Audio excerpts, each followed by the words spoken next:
All right, welcome back. So today we're going to be covering a more technical aspect. We're going to be covering why you need to be data literate. It's an easy way to make more money while working less. And we're going to go into what that means, what it means to be data literate, and why it's so beneficial that you become literate today. So let's go on here. So it shouldn't be too surprising to know that data is everywhere. We exist in a time where more data is generated and captured than ever before. The rate at which data is generated and captured continues to increase as more people end up online using a smartphone, using online services, whatever you want to talk about. That data is being fed and captured by Microsoft, Apple, and companies that you and I don't have any idea that exist, but are very relevant.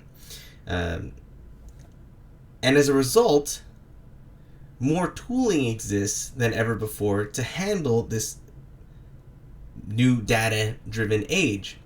And so what do I mean by tooling? Well, some things you are very familiar with, which is Microsoft Excel. If you've ever worked in an office job, you know Excel is your Swiss Army knife of data analytics.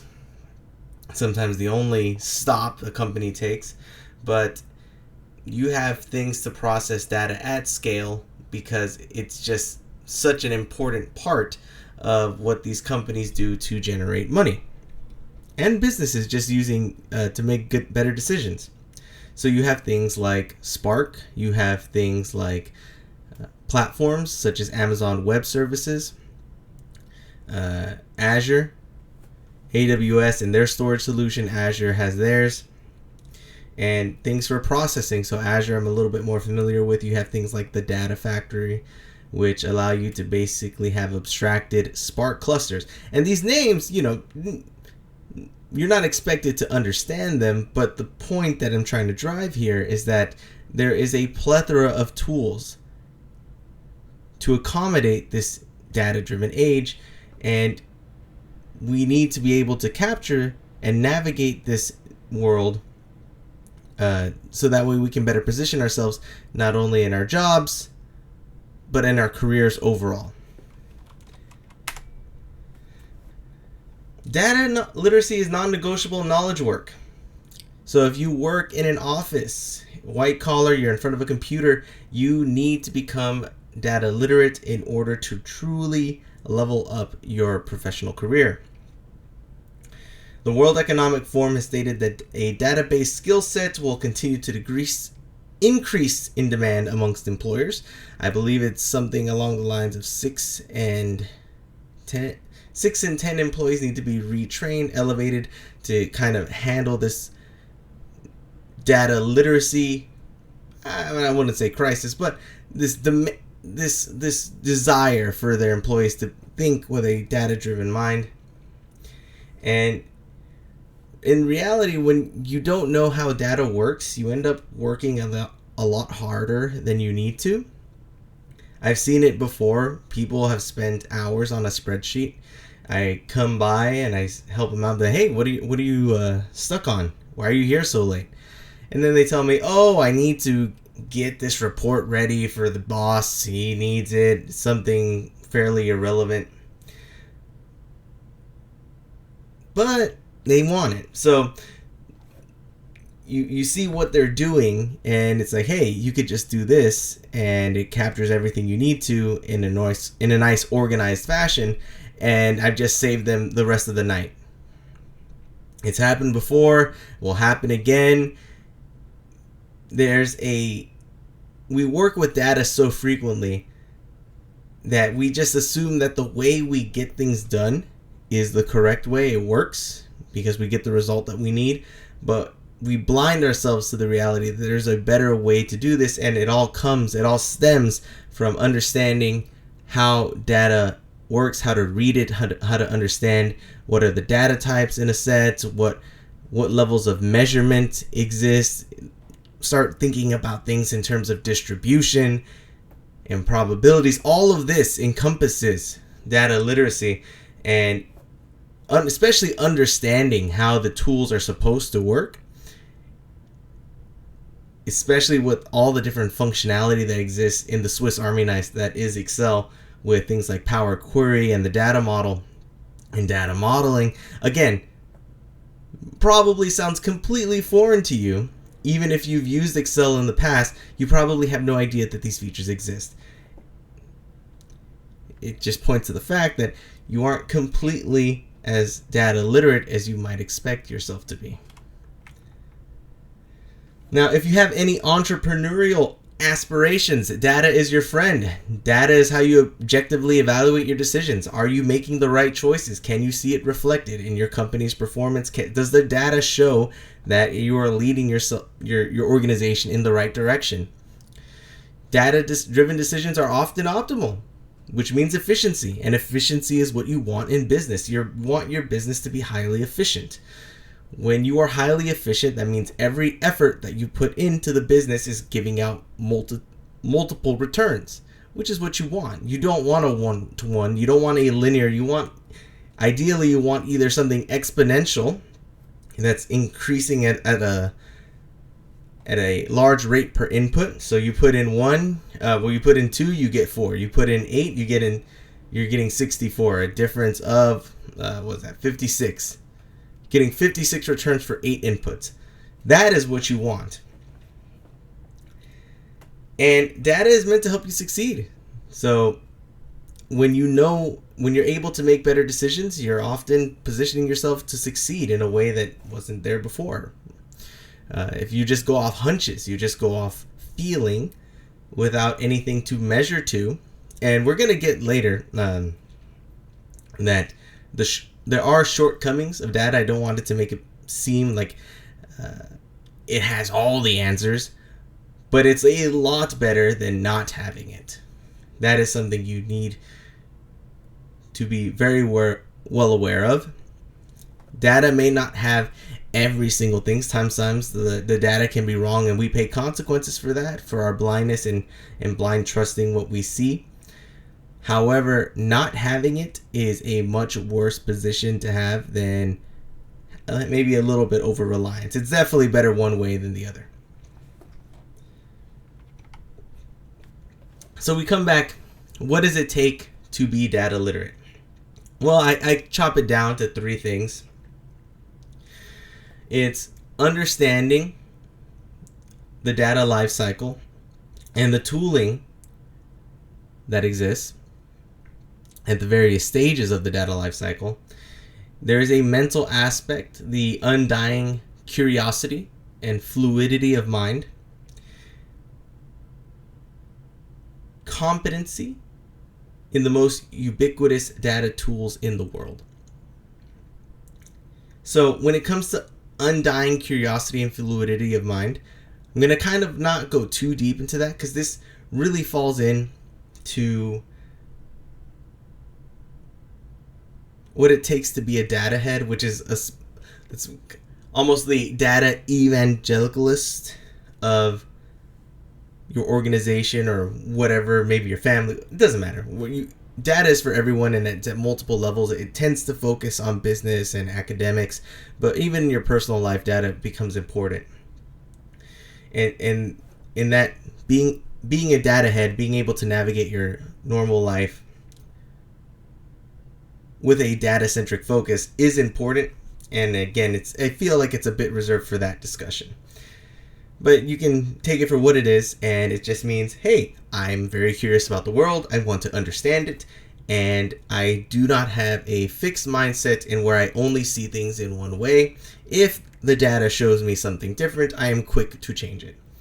Now, the data lifecycle, data has a lifecycle. We will cover that in its own video, because the data lifecycle is fairly important, just for the different stages that exist in it. And sometimes we are a bit, those stages are a bit hidden from us, and we might not understand what's going on.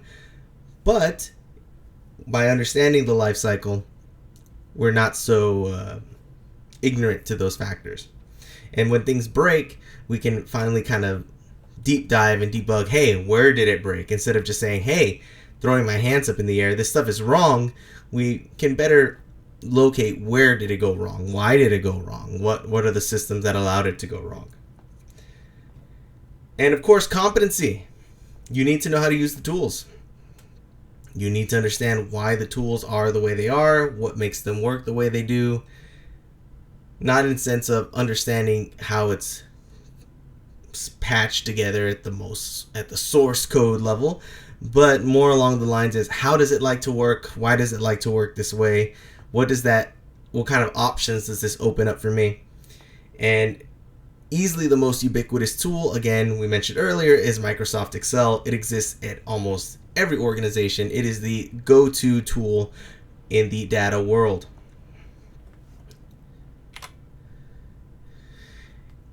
And finally, if there was no other reason that maybe you don't have any entrepreneurial aspirations, maybe you're adamantly deny that as a knowledge worker you have no need to look at data, guess what? Data will make you stand out.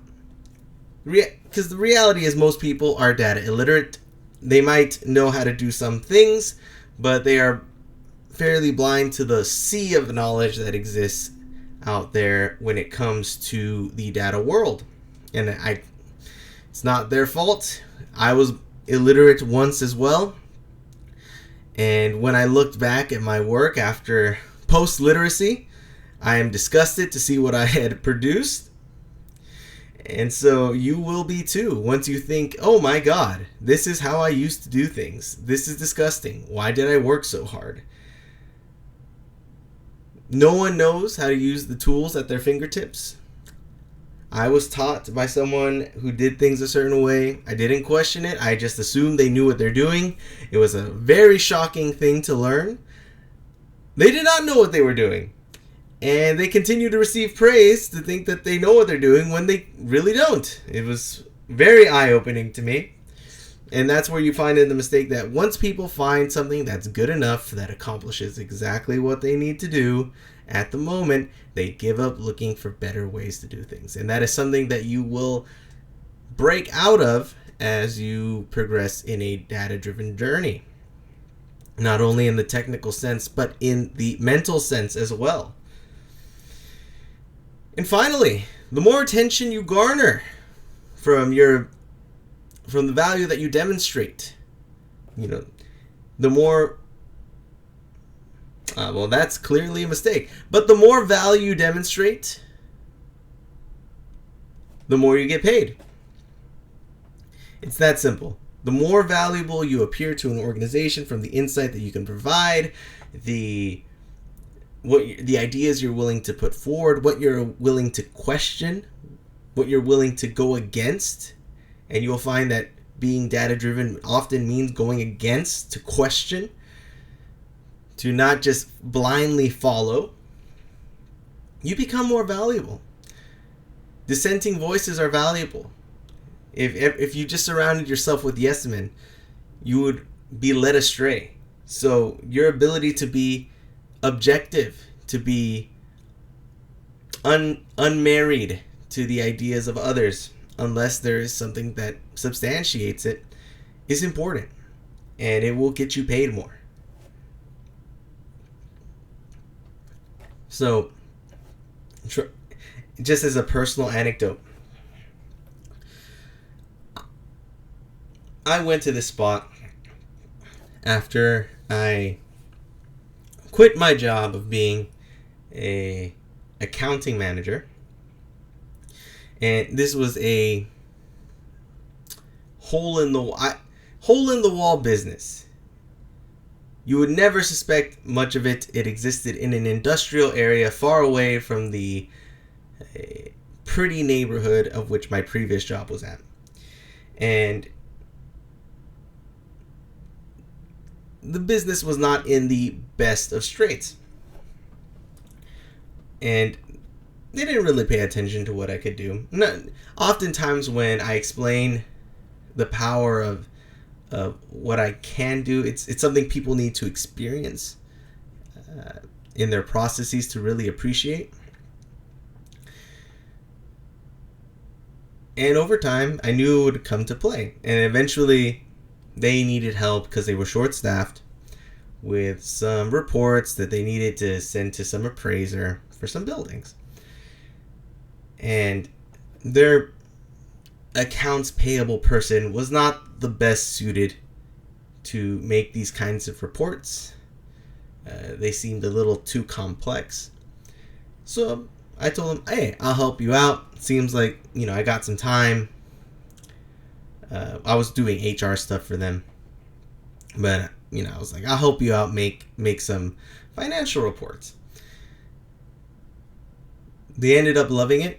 Boss ended up loving it. I get a few more projects. I keep flexing out this data skill set that I have at the scale that they need, right? These are, at this point, it's just Excel. There could be more interesting things to do, which I have done, but it wasn't required here. And so, inevitably, they continuously fall in love with the work, and I end up being able to get a $10 raise when, unfortunately, there was a guy there, he doesn't know, of course, that was there for maybe 15 years and hadn't gotten a raise in 5. They only gave him $1. And that just goes to show, that just goes to prove that these skills can get you paid. Your ability to stand out and provide value in terms of insight, in terms of giving high quality tools is important. And it speaks, especially the more you can put yourself in front of people who need these kinds of decisions, which is usually business owners, managers, and these are usually the people that can unlock some more pay. Because I was only there for, at that point, 6 months, got a $10 raise. He was there 15 years, hadn't gotten a raise, maybe 5, 7. I can't remember for sure, but he only got $1. They were only willing to do that because the value of his work did not change over time. And that's something you will understand further along as we continue this journey together. But that brings a close for today. Become data literate. If you stick on this channel, I guarantee you will be data literate. If you watch and you learn and you listen and keep an open mind about how you perceive the world around you. Until next time, have a good one. Bye.